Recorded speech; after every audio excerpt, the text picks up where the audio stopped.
So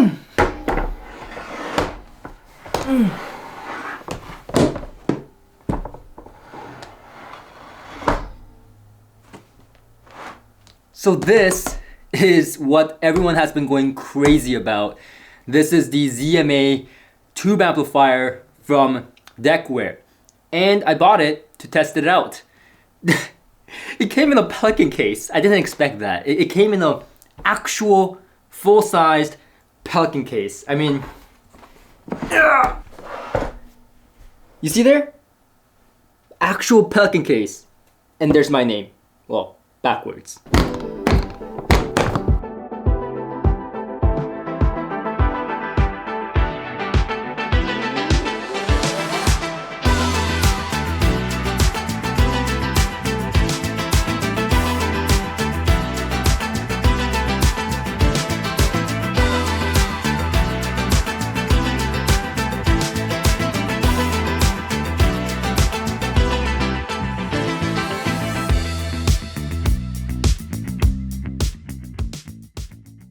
So welcome back. In this video, we're going to be talking about firstly, what is the ZMA and what is the hype about? Number two, we're going to talk about the build quality to see if it lives up to the hype because the build quality is supposed to be excellent. Number three, we're going to talk about the sound quality, of course, and we will open up the amplifier at one point in time in this video. I will not tell you when, so you got to keep watching. So anyways, before we start, we have to preface something. Like I bought this. Right? I bought this with my own money and I've been making a lot of big questionable purchases these days. Like I bought the Electamotor 3 speakers and the Maxima speakers, both of them from Sonus Faber. And if you haven't watched videos on those, I'll link it in the description as well. Some people may think that I bought these speakers because I'm floating in money. But in fact, I have been doing financially the worst ever. Like a lot of stuff happened to me. I got stuff stolen and stuff like that. And if you want more gossip on that, I'll have a video in the link description below as well on what actually went down. Pretty interesting story, but a big life lesson learned. Anyways, the reason I bought the Sonus Faber regardless is because it was here for a review and it's not like I just bought it on an impulse. I've wanted these speakers for a very, very long time. Like I've heard them while I was working at my high-end retail store in the past, and I really, really wanted these speakers for myself. And there it was, a chance to get it, and if I were to send it back, then getting one again may take forever, and God knows if I would ever make the decision ballsy enough to, to do it. So here I was on the brink, and I guess it was an impulse decision. Anyways, regardless of that decision, I'm glad I did it. And so here I was hunting for a tube amplifier to pair with the Sonus Fabers, and that was my main objective. When I emailed Steve Deckard, who is the founder, the engineer of Decware, I told him that I wanted to pair it with the Sonus Faber speakers and what he would recommend, and he recommended the ZMA or the monoblock Tori, which both of them are a flagship in its own ways. Now the ZMA was more on my budget, one, because it's cheaper than the monoblocks, and two, Steve actually recommended the ZMA instead of the monoblocks for the Sonus Faber speakers. This is a secret, but he did tell me that the ZMA sounds better than the monoblocks. You didn't hear from me. Why was I looking for a tube amplifier for my Sonus Fabers anyways? I know solid states pair well with the Sonus Fabers. I know very good ones. In fact, my favorite is Hagel and also Denafrips, the Apollo that I've been running.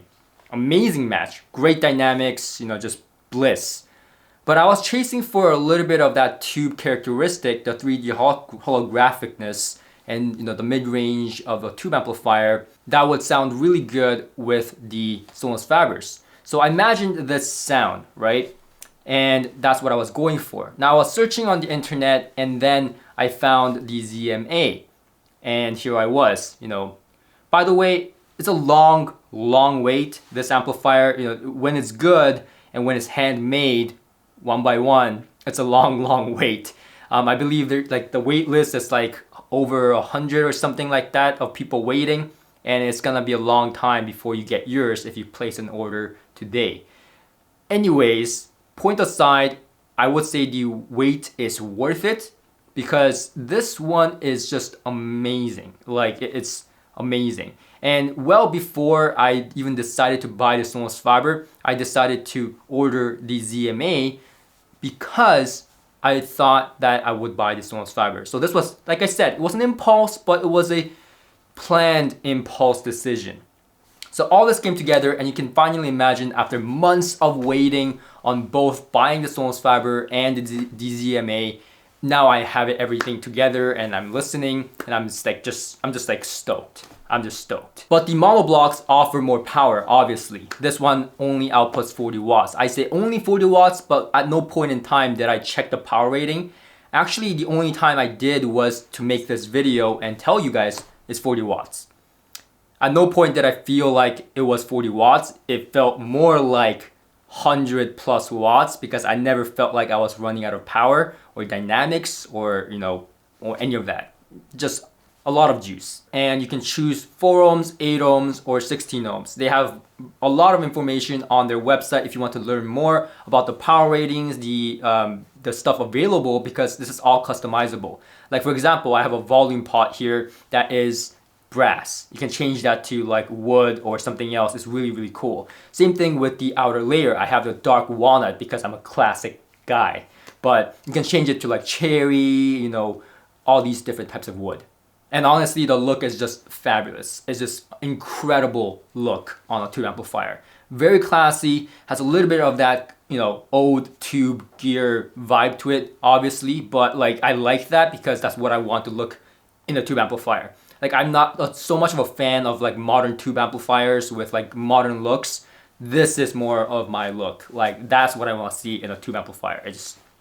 But of course, because I was thinking of getting this for like my reference system that I'm putting together with the Sonus Faber, I thought I would put the best possible into the ZMA. So it has 4 anniversary mods from my understanding, and I asked Steve to put every single one in there. That'll run you a little bit more than $1,000 extra, and it has all of those mods in this one. It has bias meters, and you will get a manual where you can adjust the bias for yourself, but you don't need any tools or anything like that. Everything is adjustable very easily. It has these gigantic meters to show you the bias, and you have the ability to change the tubes to many different tubes, but it comes with a KT66 tube. Now my favorite was the EL34 tube from Millard that's dated XF2 and is a double getter. Now I had this tube from way back. These are my favorite tubes. These are famous. I had them in my Marantz 8B tube amplifier and it was just heaven. I had it with my JBL speakers in the past and that was just heaven. And I really miss that sound, and that's one of the reasons I was looking to get this amplifier is because of that sound. The sweetness on the top end, the liquid mid-range, the holographic 3D sound that's coming from everywhere. Just amazing sound. So that's what I was trying to achieve. Now, whether it's achieved or not, keep watching because we're going to talk about the sound in a minute. But the build is incredible. It's like what other people said is all true. Like the build is remarkable. Inside and outside. And definitely check out their website like I did because there's a lot of information there and it's just too much for me to put it all into this video. But one of the main thing is that it's a no cost object project, which means that really no money was spared into the parts, the quality, and all that stuff. Now this is very rare in today's day and time. Like it was something that was done way back. I know Sony had some speakers that had no cost object and stuff like that. But anyways, the whole point being, I'm so excited to take a look inside this amplifier. And yes, I'm going to open up the amplifier for you guys in a minute. My own pair has my name on it. How cool is that? That's just so cool, man. It has my name on it. I like that.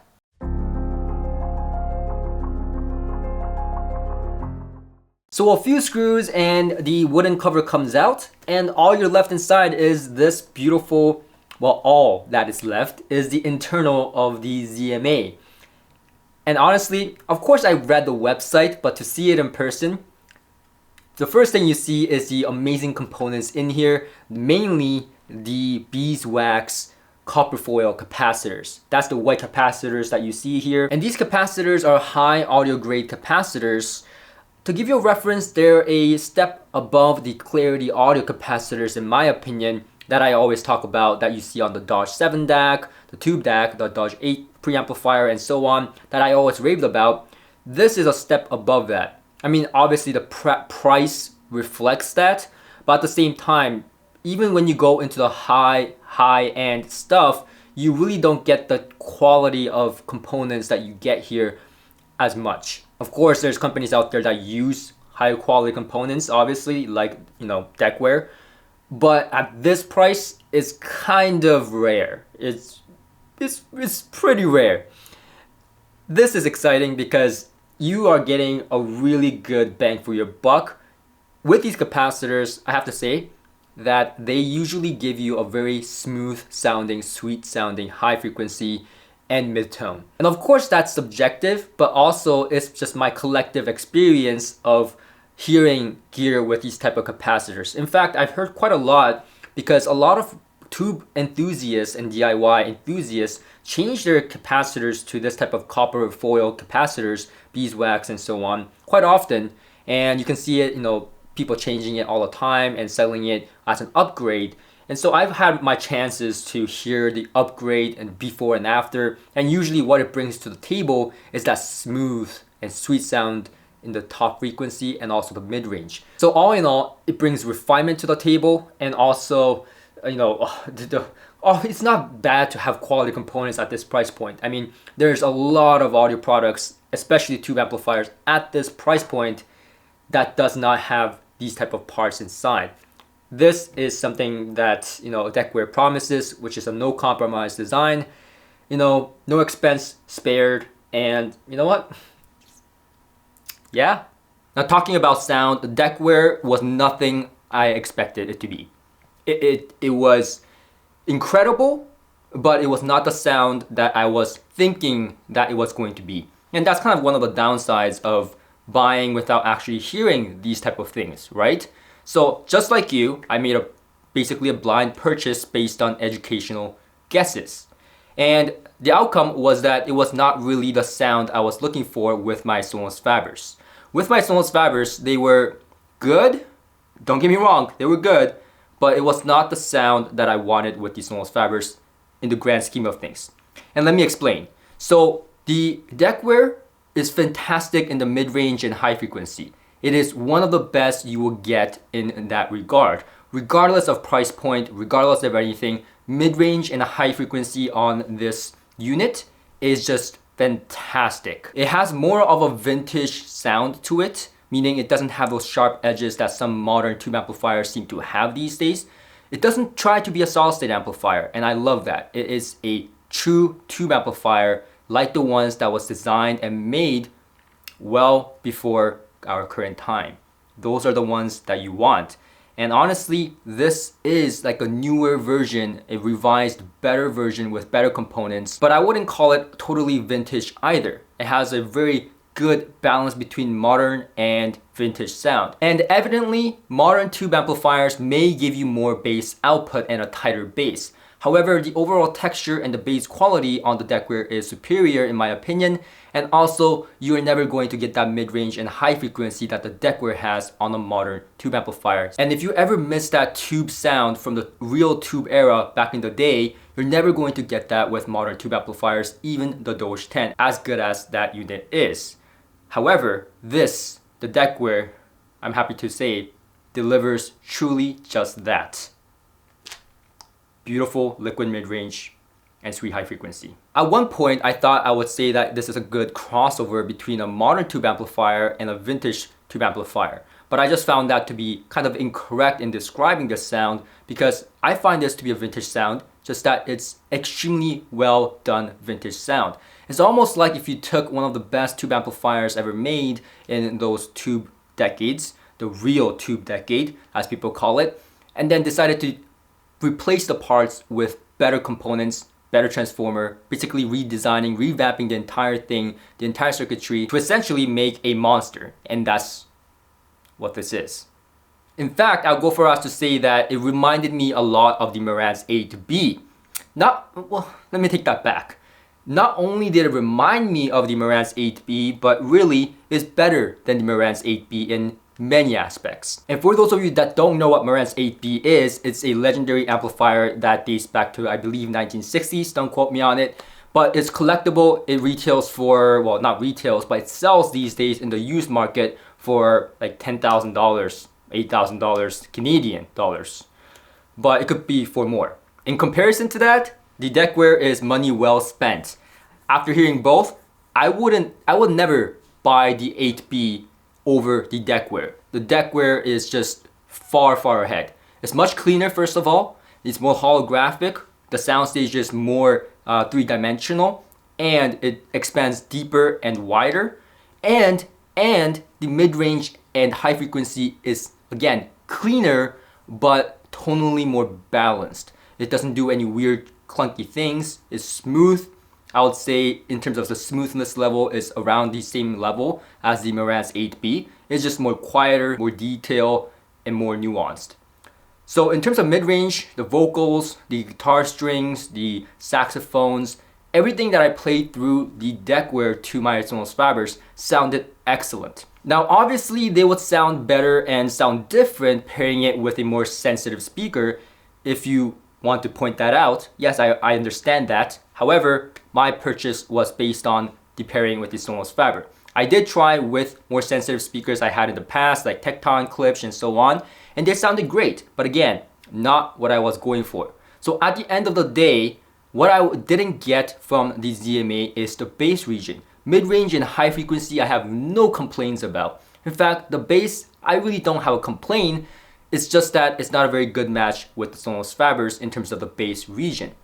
What I expected from the Sonus Faber was something that was bombastic. Remember, the mid-bass bump on the Electamotor 3 is what makes it so good. The mid-bass bump was a little bit more flattened out with the Decware, and it was not there with the Sonus Fabers. And that made a more of a tonal characteristic change across the speaker. So instead of having that Sonus Faber sound, it was now more linear and more neutral and more, I would say, reference.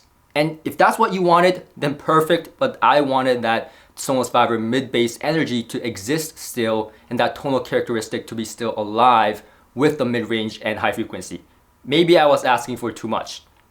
Because with the solid-state amplifiers I have, like the Denafrips Apollo or Hagel and stuff like that I've tried with these Sonus Fabers, I get that bombastic mid-range bump, you know, just amazing tonal characteristic in the mid-range, but you don't get as much of a wide and deep soundstage and holographicness that you would get from a horn design or a tube amplifier design. So I wanted to kind of upgrade that capability on the Sonus Faber with the ZMA, and that was my intention. However, the bass was just not there. Now with the ZMA, with more efficient speakers, the bass is perfectly fine. It's great. It's not the tightest in the world, like it's not a solid state beater or anything like that, but it definitely has good bass. And more importantly, it's textured, it extends down low, and it's nothing to really complain about the bass quality. It's just that with the Sonus Faber, it does tame down that mid-bass energy that the speaker inherently has, that other solid state amplifiers augment very well. So it was a trade-off. And that was a trade-off I was not willing to live with. And as I have always said in my previous videos, it's very important for you to define those compromises that you're not willing to live with and the compromises you're willing to live with. So that mid-bass energy, not something I was willing to live with the Sonus Fabers. Now, does that mean the ZMA sucks and I should return it? No, it's a great tube amplifier. Like I said, it's one of the best in terms of mid-range and high frequency, and arguably in the bass region with more efficient speakers. It just wasn't it with the Sonus Fabers. And that's okay. I just wouldn't be using it with the Sonus Fabers, but still a great tube amplifier and I will be buying it. And that's pretty much it. If you have more questions, leave it in the comment section below and I'll try to answer them as much as possible. If this video was helpful to you, make sure to click that like button. It does help the channel out tremendously. And I'll see you guys on the next one. Take care.